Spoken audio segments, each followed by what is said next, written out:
Hey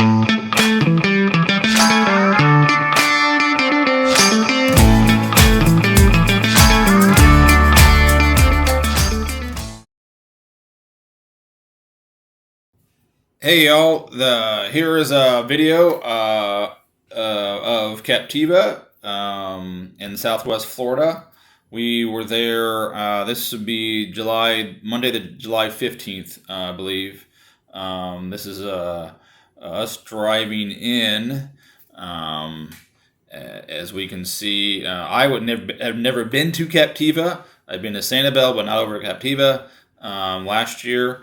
So we decided to go to Captiva this year, and I was unaware of the very short bridge you'll see coming up that separates Sanibel, as we're going over it now, from Captiva. I thought it was one of these long intercoastal bridges, but yeah, it was surprisingly very short. Kind of hop over to Captiva. Captiva being a smaller, obviously, island, if you will, or key off of the Gulf Coast there, and it's obviously very thinner. I was just kind of driving some footage of us driving along. It looked like a lot of the vegetation had grown back. It was a lot more greener. Some of the palm trees were greening out. Again, we had not visited this last year, but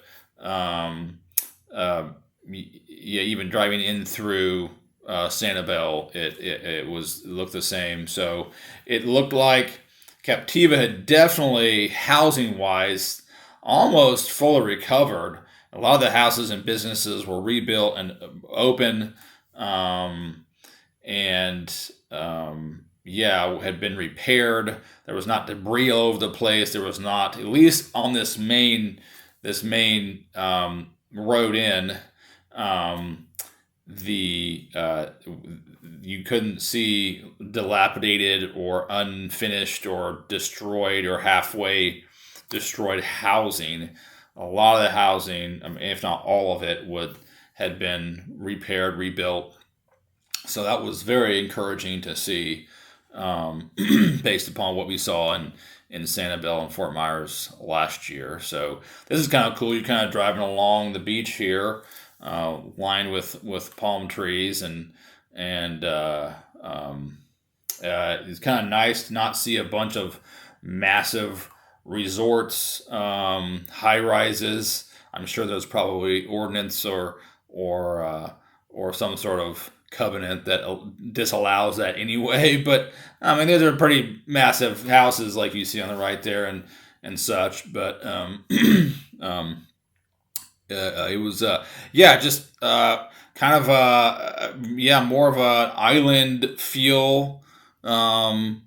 Not super overly commercialized. Even a lot of the businesses like Sanibel were not.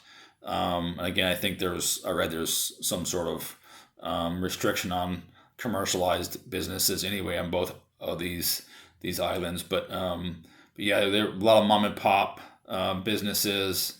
And it was good to see that they had opened up. Again, I'm not sure what was there to begin with, but we'll see. You see some workers walking along. A lot of people will see the green flash. I believe this is what it is on the right here. That was open. I think that had opened like very recently, from what I read, and saw some people review. We ended up going to the Allison Hagerup Beach Park, which is at the very north end of, not quite the north end, but the last, I believe, beach access with parking on the north part of the island of Captiva. There was at this on Monday, probably about, I don't know, 10:30. It was, the parking was available. It was expensive, and parking is at a premium on this small island. I think we paid $30, maybe 30 $40 for the day, and so I mean it's the price of paradise, if you will. So yeah, we got parked pretty easily, got out. Wasn't a lot of folks on the beach, um, and even throughout the day. But the water was pretty calm, pretty clear. As you can see, there was. I mean, probably normally there was some sea moss, seaweeds, if you will, towards the beach, and the beach is a darker, kind of rougher sand, pretty shelly as far as just crushed up shells. You can still walk on it with your bare feet. I never had any issues. But that sand does seem to get hotter than the sugar sand that most of the beaches have.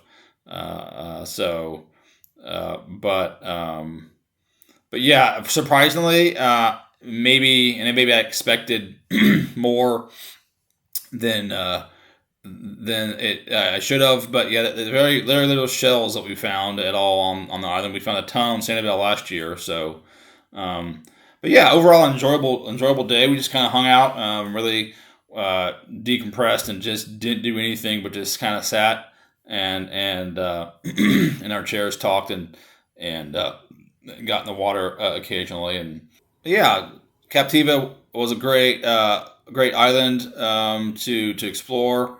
Well, we just hung out on that beach, but yeah, super laid back, not super busy. I mean, parking and the availability and the cost of it probably limits that. But yeah, we had a great time, and would love to explore the island even more. But beautiful day, clear water, um, and yeah, it was. The biggest thing is seeing Captiva and Sanibel rebuild, and not just be complete wastelands, like they kind of were after the storm, and some of it into even last year. So that was very encouraging to see. Anyway, thanks for watching.